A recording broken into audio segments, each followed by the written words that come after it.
This is a Brooklyn-bound 2 train. The next stop is Wall Street. Stand clear of the closing doors, please. Welcome back, everyone. This is Not Your Advisor with NYU Grad on a special Stock Spotlight podcast focusing on Harley Davidson, or ticker symbol HOG. I've written and podcasted on and off about this American company that makes motorcycles, the longest running manufacturer in the US, uninterrupted, with a great brand, who has been of late going through some struggles on a macro level and on a company level. Macro in terms of dwindling ridership of motorcycles worldwide, less and less young people becoming motorcycle riders, and then specifically to the company, they have struggled with their core customer base getting older, retiring from riding, and the inability to attract younger generations into the brand. It's already a smaller pool of riders on a whole globally, but within that shrinking pool of new riders, they've been shrinking their ability to gain new ridership in that very important young segment. And one of the things that I've been kind of harping on is that they've tried the EV through Livewire thing, and they had to make a conscious effort to either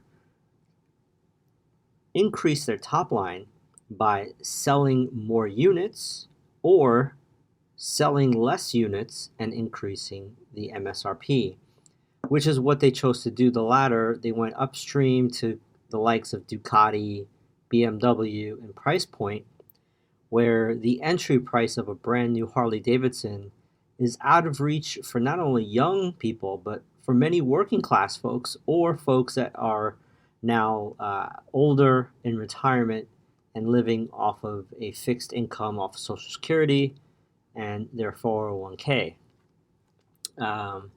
So what do you do as a massive company worth billions of dollars that needs to increase their top line?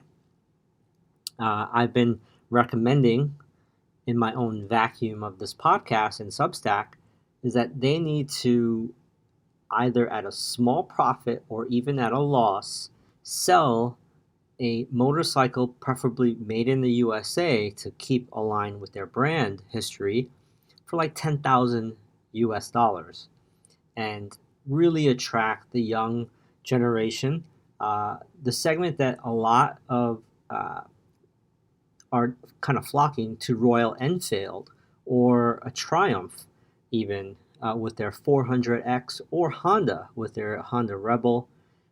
Many other names and brands that are not Harley are winning the hearts and minds of young riders.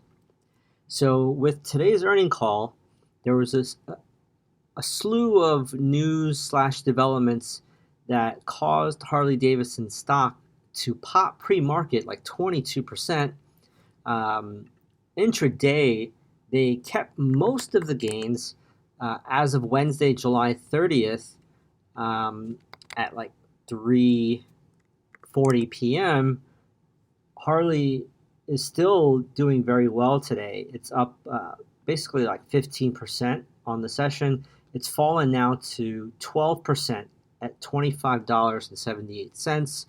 But the main catalyst, or two catalysts that really spurned this, was their shocking news that they've been working on a sub $6,000 model. That's correct. Below $6,000 US. They've been working on this model since 2021, according to Johan Seitz, the CEO. And in October of 2025, they're going to start to release photos, specs, and share this with the world. And you can basically order it as a 2026 model year motorcycle. That's huge news. Now, do I think that this model will be manufactured in the US at that price? Probably not, because they said it was a profitable motorcycle on the earnings call, which leads me to believe it'll be made in the same factories as the Pan America ST and the Asia only names like the 400 cc bikes. But if they can produce a quality motorcycle at, let's say, $59.99 and sell that in the US, it's going to help Harley Davidson start to win back that mind share of the younger generation, who I suspect are slowly going to yearn for more experiences outside of screen times and TikTok. Hell, they might just get a motorcycle to start TikToking about it, right? But I suspect that this is good, positive news for Harley's long-term prospects. The other bit of near-term news that also spiked the price was that they announced that they are selling a portion of their financial services division to KKR and PIMCO. They each will buy roughly 4.9% of Harley Davidson Financial Services, and it frees up about $1.25 billion that Harley can then use to reduce its debt load and invest in new products, as well as share buybacks. I don't know what the percentage breakouts will be of those three core reinvestment channels, but again, this is near-term positive for the company. Just some bullets that I put down on a piece of paper that I want to share. It again brings the younger, lower income, first time buyers into the dealership and the brand. It allows the company, Harley Davidson Motor Company, or the dealership upsell in the future to more expensive models in the future, as well as parts, as well as servicing, and build a lifetime relationship with these young customers. It takes market share away from other low-cost models around the world, like the Royal Enfields. It helps their dealer network survive and possibly thrive in a very challenging environment right now for them. Many dealerships are closing. It increases their top line and bottom line on their balance sheet. And for the consumer, a sub $6,000 motorcycle, forget that it's Harley Davidson, right? Even if it was like a Honda, just in general, motorcycles in that price range are now competing with like the Vespa. There are Vespa scooters that cost more than $6,000. So it becomes a true cost saver alternative for transportation and commuting, in addition to weekend fun. So all in all, these are really good developments. I think that if the model, if the actual bike, I think it's going to be called the Sprint.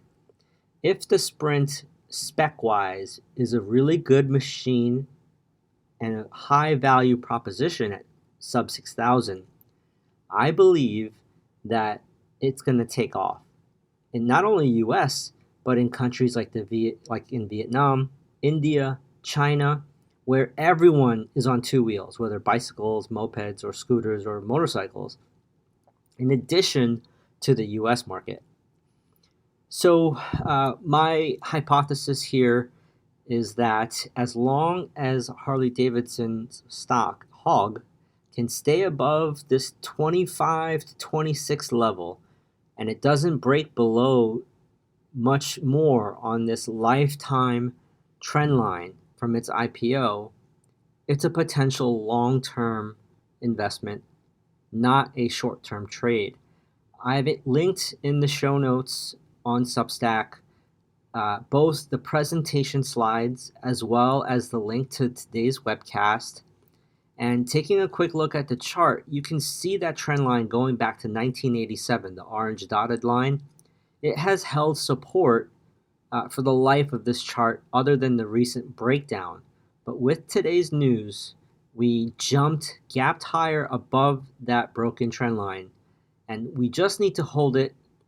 We may go back and forth a little bit for the next few days or a few weeks, but longer term, if this stays above this 24 to 23-ish level, I would feel comfortable holding this long term. It pays a 2.6% dividend yield, but if it falls below 23, I would not hold long term. I would either book my small losses and wait, or look to re-enter on a breakout versus trying to catch a falling knife.